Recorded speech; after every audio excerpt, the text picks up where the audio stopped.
Right, where are we? Just coming up to 5:30. It's Wednesday, the 6th of July, 2022. Myself, Nick Judd, Dave Rixton, Archie Hanrahan, the gaffer, Scott Lindsey, Jamie Day. Welcome to the kit room. Here we are again. And thank you to Swindon Town Football Club for having us. Over the moon to be meeting you guys, gents. Your first sort of proper fan facing out in this, from what we understand. Yeah, nervous? No, not at all. No, brilliant. No, it's great to answer questions and interact with the supporters. Now, really looking forward to it. Well, we're going to change all that. You're going to hate us by the time we leave. Format of the day, guys, is we discussed this already off air. We've already asked the Swindon Town supporters who are going to be watching on Twitch and listening in via Twitter Spaces submit all their questions, basically. We're reliably told it's no holds barred. You'll answer anything, but we've not. Just to clarify for the people listening, you cleared that, Dave. You've not asked for anything to be vetted, so thank you for that. You've not asked for anything to be kind of like cleared, which is brilliant. So I just want the fans to know that this isn't something that's been pre-cooked, and here we're going to go. So, I mean, Nick, do you want to open us up, mate? Yeah. Question number one. Yeah, first one is for you, Scott. Describe yourself to Town fans in 30 seconds, either as a person, a manager, or both.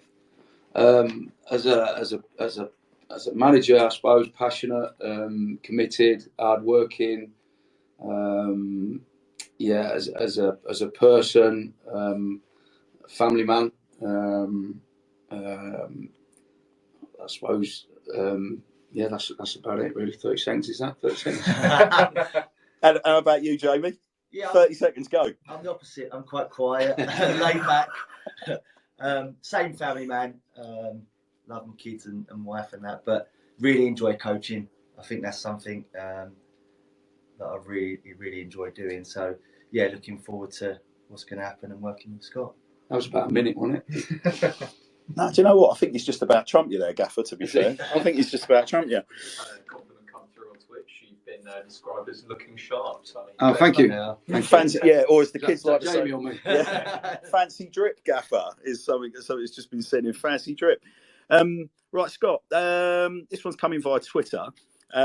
Firstly, Scott, you're now part of the 92 club of pro managers in this country, a unique position.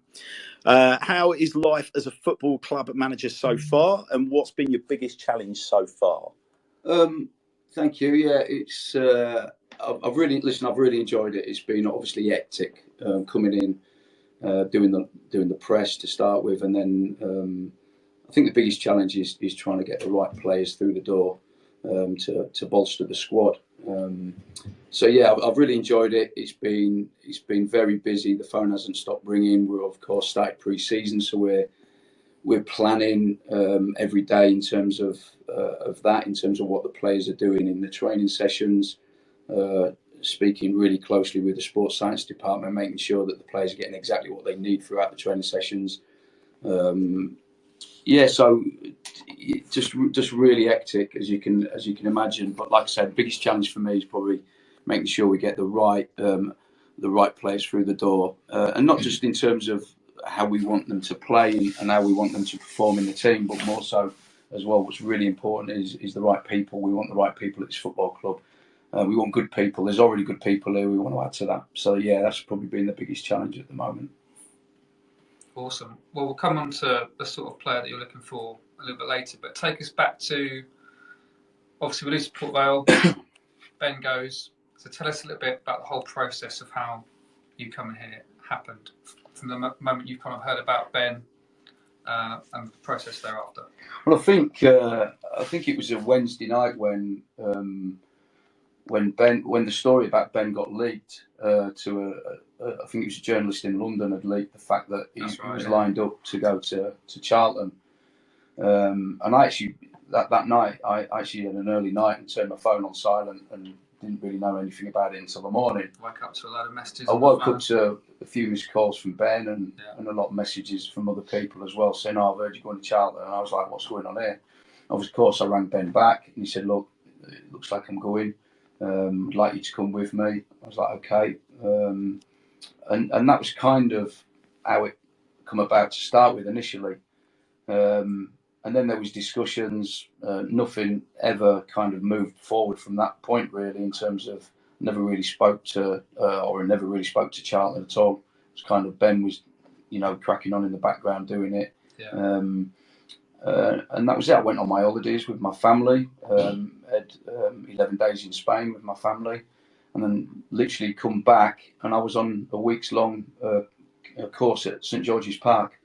And it was midway through the course, I got a phone call from Sandro, said, "Can we have a chat?" I had no contact with Swindon up until that point. I certainly hadn't put my hat in the ring.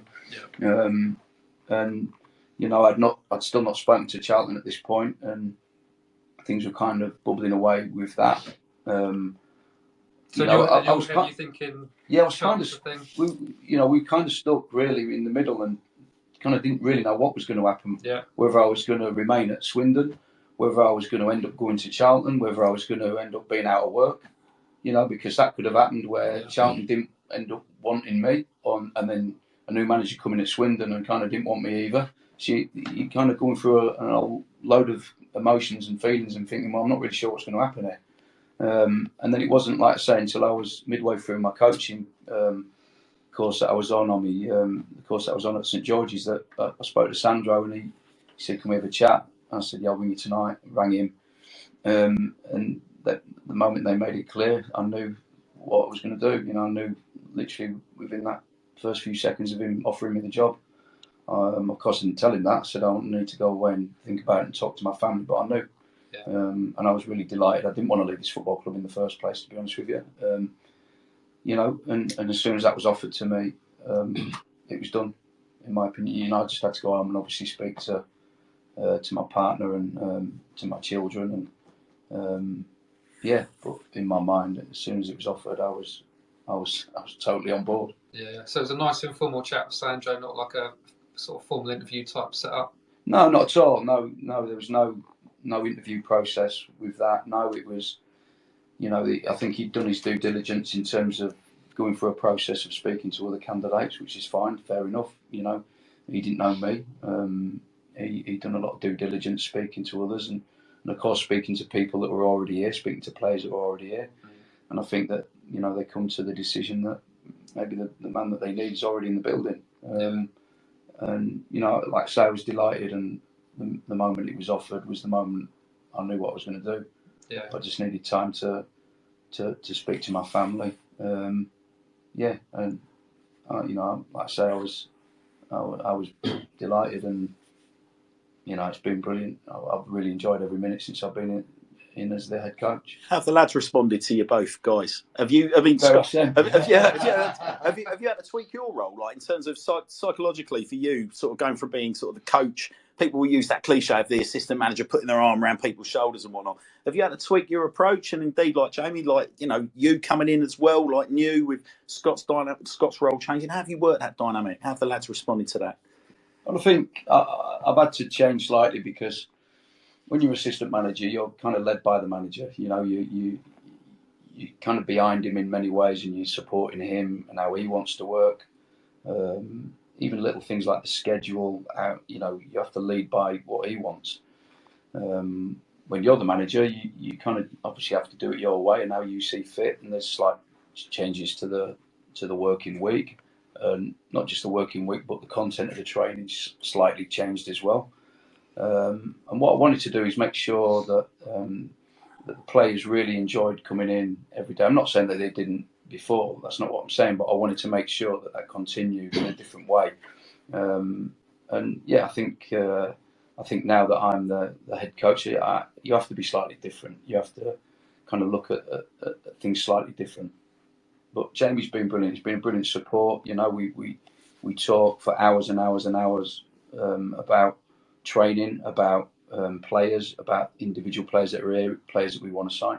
So we're in discussions about kind of making a success all the time. I think the only time we're not is when we're sleeping. And Jamie, what's obviously brand new club to you. Yeah. No previous experience of Swindon Town, from what I understand. No. How's it been for you, sort of settling in, coming in? Yeah, so far it's been fantastic. It's early on in the season, so for me it's just about working out all the boys over the last 2 weeks, getting to know them, how they work. obviously I've been a manager before, so it was changing my roles and thought processes again. Speaking to Scott and seeing how he wants things to be done and how he sees the season going forward and how training is going to work. Like I say, it's slightly easier being an assistant because I can be everyone's friend and gauge that in between myself and the manager. So, yeah, I mean, I've had a fantastic time so far. It's been really enjoyable. The lads have been fantastic. I knew Scott was a good coach. I knew him, but didn't not work with him before. So to see how he works and how he does things has been refreshing as well. I'm looking forward to the season ahead. So there's a bit of a good cop, bad cop element. Bad cop, bad cop. Yeah, I think we kind of both. Depends on kind of what's been said first. I think we take a lead off each other. You know, there might be times when Jamie sees something and goes in and says it in a certain manner. Then I might take a different approach and go off that. Or it might be me that goes in and fires one into the players, and then Jamie might go a little bit calm. You know, I think you kind of take the lead off each other, don't you? You know, regarding that, and work closely together. You sort of touched on it before, but you were quick to sort of dismiss it, that it wasn't a case of the players not enjoying themselves here under the previous manager. But one of the things that was quite prevalent in conversations amongst the fan base was that the previous manager maybe didn't engage as much as he could have with the fan base, whether that be the wearing of like club branded gear or whether that be reaching out to fans or doing stuff in the community. Is that something you guys feel aware of? Is that something that you feel that's an area for you to work on? Listen, I don't want to comment on Ben because Ben was a fantastic person, first and foremost, and a good manager as well. You know, I don't want to comment on that. I wouldn't do that, but I know how I'm going to be. You know, like I say, I'm passionate. You know, I love the supporters. You know, I'm really passionate about the fact that we had, you know, just short of 10,000 on average each week coming through the turnstiles. I love that. You know, I really do. I'm really proud to be the head coach of a football club that's got that kind of following, and like the away games. You know, they turned up in their numbers, like I said in my interviews previous, and I love that. You know, it really gets my blood going, and it does honestly. And I'm a passionate man, like I say, and you'll see. You know, I'll engage with the fans as well as any manager has done before. I'm pretty sure of that. But no, like I say, I'm really proud to be the head coach of this football club because of that reason. Yeah, and there's a big difference, I guess, between engagement with the fans. Doesn't just mean pumping your chest and sort of screaming at the fans, does it? You know, there's a job to be done away from the pitch as well.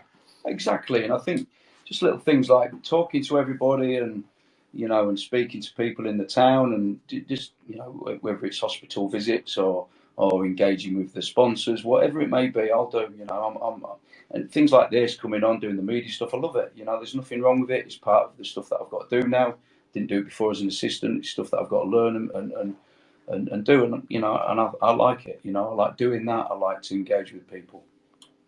Was there, obviously, you know, you've worked at youth academy assistant. Was this kind of always the end game for you at some point to get a manager's role? Yeah, I think so. Without realising it, I suppose. I think in football, you kind of go along and you're happy in a certain role, and I think you always have that element of I want to do that one day, but you kind of go along and put it this way.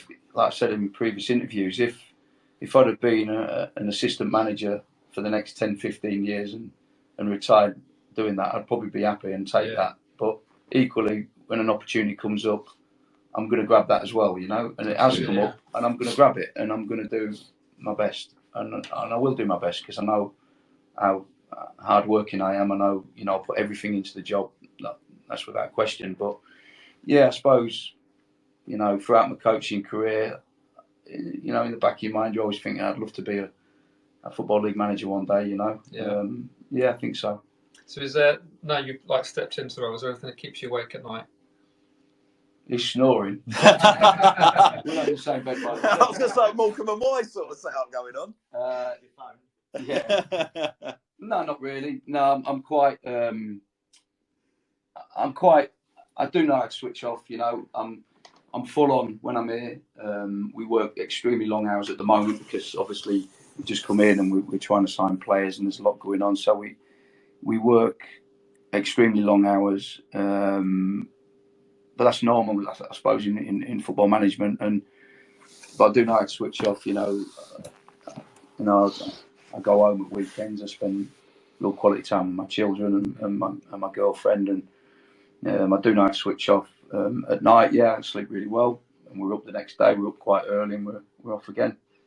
Another day, another dollar. What's been the biggest influence, manager-wise? Who's been the biggest influence on your respective careers to date, gents, manager-wise? A really good question, actually.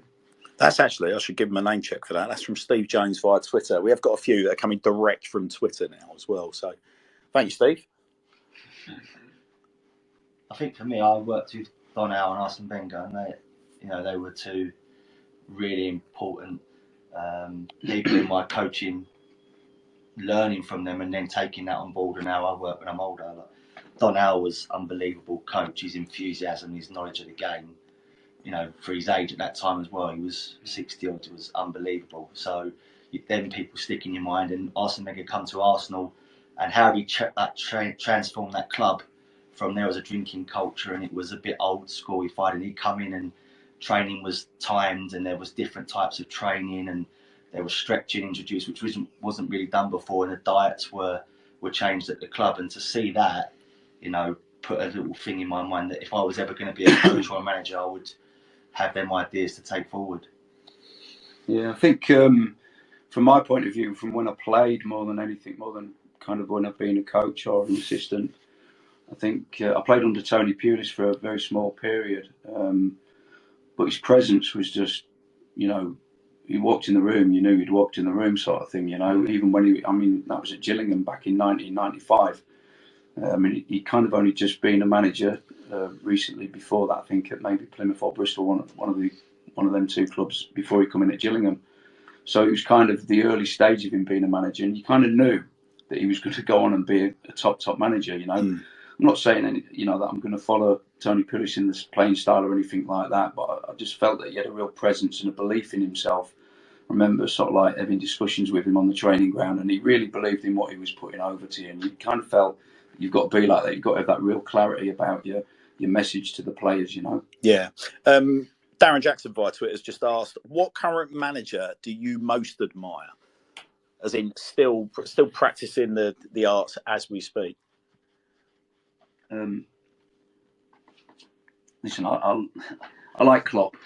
I like Klopp. Klopp's got great passion, hasn't he? He's got that connection with the supporters, with the fans.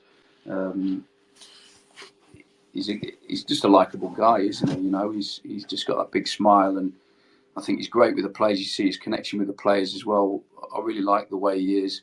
I think from a tactical point of view, Pep's the man. I like Pep. It was a real shame, obviously, when we played Man City last season that he wasn't to be attending that. I was gutted about that because it would have been great to shake his hand and maybe have a discussion with him after the game, but obviously that wasn't to be. So I was disappointed with that. But yeah, I think obviously the two probably the best managers certainly in this country, and if not worldwide for me. Yeah. Any thoughts for you, Jamie? Is there anyone that you look up to? I like Eddie Howe. I think he's worked lower down the league. He's got teams, got Bournemouth promoted. He's stepped away from the game, had a rethink, and then come back in at Newcastle, and so far worked wonders. And it'd be really interesting to see how he does next year. He's a young manager that's I think proved himself lower down, and hopefully now he does well with Newcastle, competes with the top teams, and I think maybe one day he's got potential to be England manager. Mm. So looking ahead to next season, then, what qualifies success for next season? That comes from Dean James. Good question. Yeah, that comes from Dean. That's not come from us. That's come from Dean. Well, promotion. Listen, I'll put pressure myself. What qualifies success to get promoted? We get promoted and successful in it. Yeah. And that's what I want to do. Somebody said to me, "What do you hope?" I hope we win every game. That's what I hope. Yeah. But football possibly ain't going to happen. But that's what I hope, and that would be a successful season to win promotion. We want to develop players as well. We don't want to just be on the training ground preparing the team to play on a Saturday, and then on the Monday recovering the team to play for the next Saturday. we want to develop along the way. So, you know, that's another kind of marker for success, is to bring players through, whether that be through the academy or whether it be young players that we've signed that we want to develop into really good, solid professionals. So that's kind of another marker of success. And to have a football team out on that pitch that the supporters can be proud of, you know, I think that's another marker to see them 10,000 still coming through the turnstiles like they did last season, and to watch a real kind of possession-based, hard-working team. Again, another marker of success. Have you guys settled on who's going to be your captain and your vice captain yet? And if not, do you know what sort of date have you set? Do you set a date? Is that a formal thing for you, Scott? Or? Yeah, no, I've got some things in mind, but I think I have to wait till until the squad's fully assembled before we make that decision. But yeah, we've certainly spoke about it already between me and Jamie and some of the other staff. But I think that all depends on kind of who comes through the door, in the coming weeks. It must be quite hard because obviously all the plans in your head depends on the players you bring in. But obviously some players might not come until quite late towards the season. That's right, yeah, it's frustrating. You know, if I had my way, I'd have it assembled now. You know, and then we can get to work on the training ground, and we can start working towards how we're going to play and whose kind of roles and responsibilities are in different positions in each position, and we know exactly who's going to fill in if he's injured, and we can get to work on that. But of course, it's not like that. We've got to wait until the window shuts. We might sign somebody on the very last hour of that. You know, we don't know yet. Okay, you know who sent this one in. Go on then. The elephant in the room. Jack Payne, Louis Reed. Are they kicking off in the Swindon Red on day one? Well, no comment. Well, I think Louis Reed certainly will, because he's contracted to us, and he's, we've not had any offers from anybody. So yeah, I think Louis Reed will definitely be kicking off in a Swindon shirt, unless something happens, dramatically within the next, couple of weeks or whatever. But the Jack Payne one's ongoing. I'm not going to lie, we're still kind of talking to Jack, and we're trying our hardest to get him through the door again, and hopefully that he'll be in a Swindon shirt again this coming season. So touching on the kind of players we're looking for, you talked about there's obviously a style of player you're looking for and qualities off the pitch. So what sort of qualities are you looking for in the players you're bringing in? We like people who are, have that real work ethic. I think it's important we have because if they haven't got that, they're not going to fit in the group. We've got some real brilliant characters in this building already, within the playing squad. You can see already with the training that we've done, the players who was with us last season, they're at the front of all the running. The lads who have come in on trial are a little bit behind them, and it's because they're used to the way we've been working here. So we need that kind of real work ethic, that mentality, that they're going to train really hard and be good around the place and be polite and have good values. Not just not just good footballers, but good values as well, and good people. And to be polite to the staff. There's Jill in the kitchens, there's Jonah and Hoops in here, and the kit man. They treat them like they treat everybody else. Yeah. I think that's important.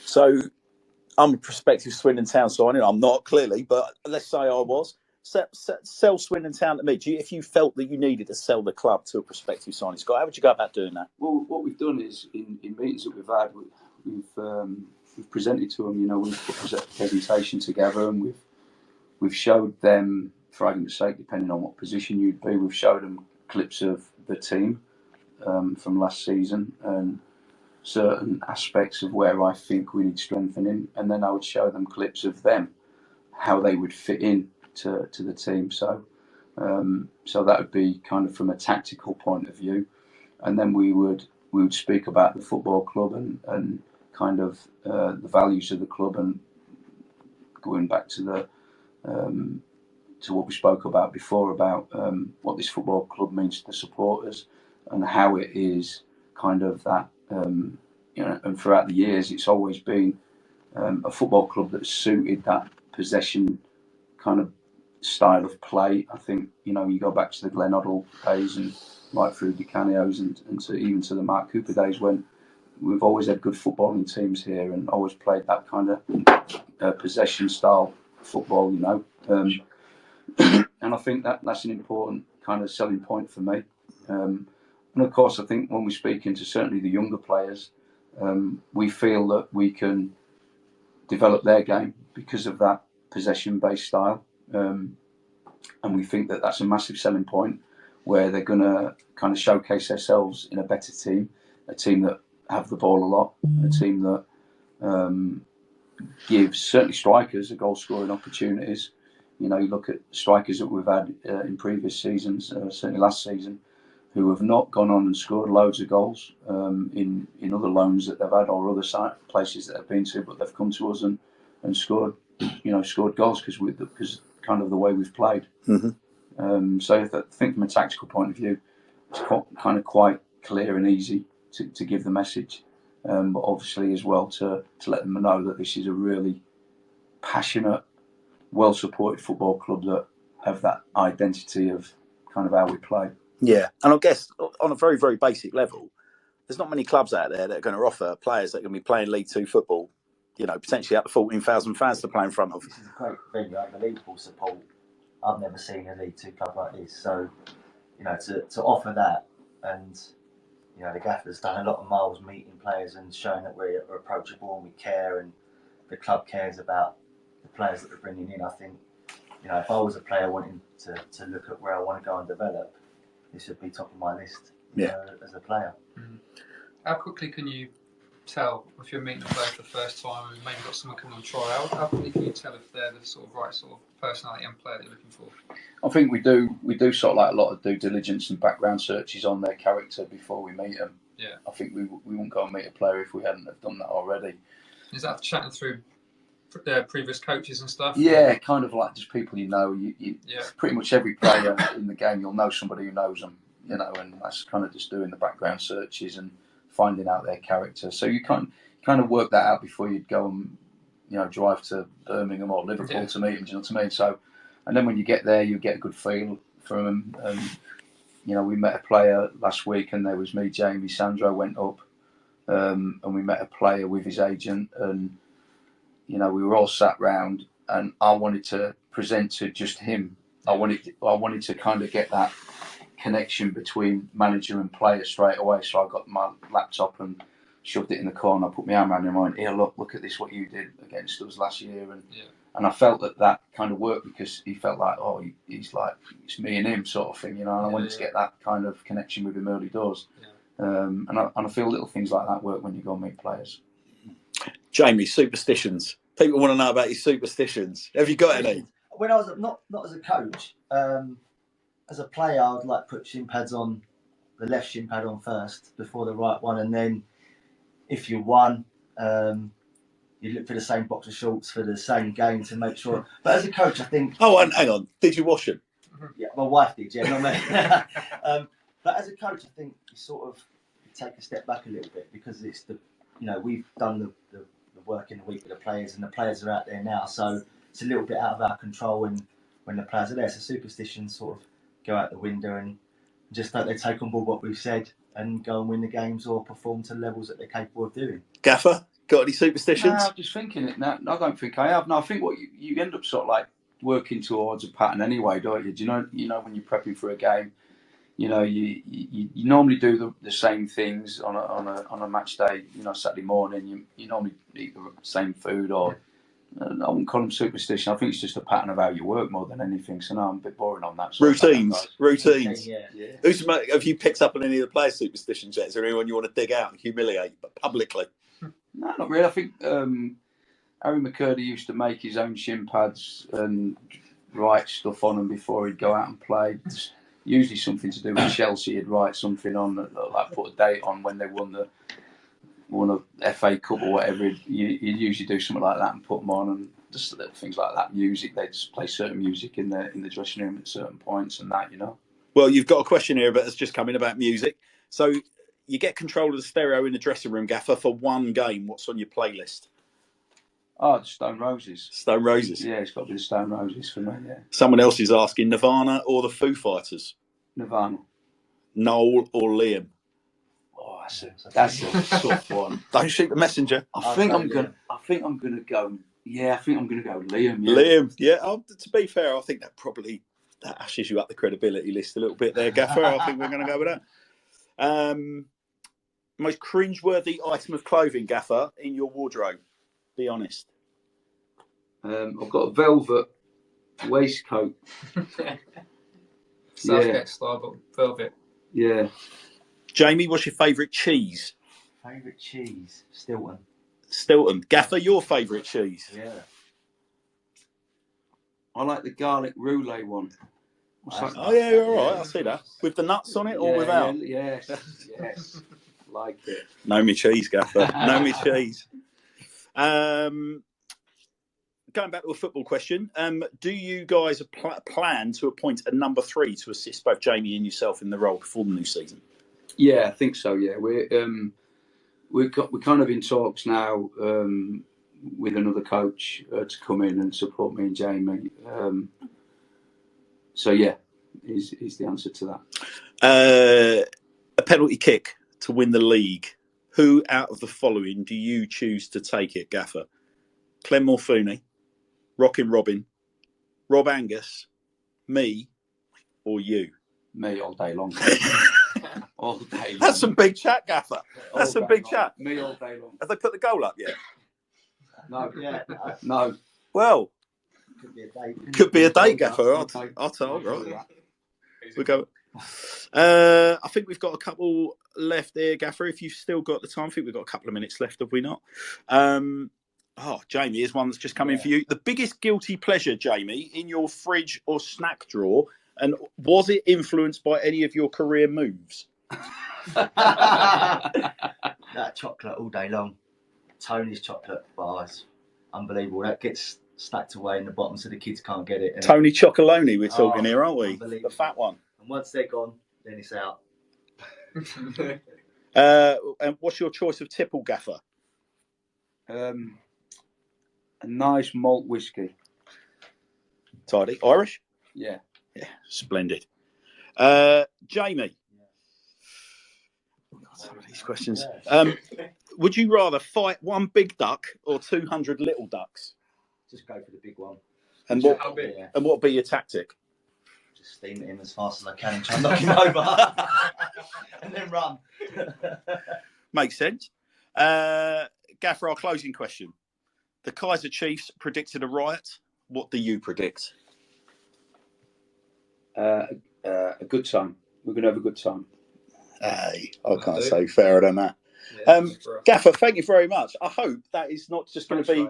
I hope that's not your debut, and then we're not going to hear from you for the remainder of the season. No. We're going to be a real presence around the club this year. We've agreed with Swindon Town home matches as well. We're going to have a little booth in the Legends Lounge pre and post match. So it's gone again. It'd be lovely to have you pop along, get to know us. But you've been brilliant sports. Thanks so much for inviting us in. Thanks for being so open and thanks for being so candid with us. Is there anything that you would like to say to the Swindon Town fans before we sign off? You can say whatever you like. The floor is yours. Just enjoy and come in your numbers like you did last season. In fact, come with your next door neighbour or bring your brother or more people. We need you through the turnstiles. Honestly, you can't believe how good that is to run out there for the players, for them to see that wall of fans out there. Just come in your numbers and get behind the lads. Outstanding. Thank you, Gaffer. It's been a real pleasure. Thank you ever so much, Jamie. Real pleasure. Thank you ever so much. And the good folks in Twitter, we apologise. We've had a few bracket issues affecting Twitch, a broken bracket. But I hope you enjoyed that. Show's going to be available. It's recorded. Will be available across all the platforms, YouTube and all the podcast platforms, hopefully by close play today. It's been a treat having you with us. We'll catch you very soon.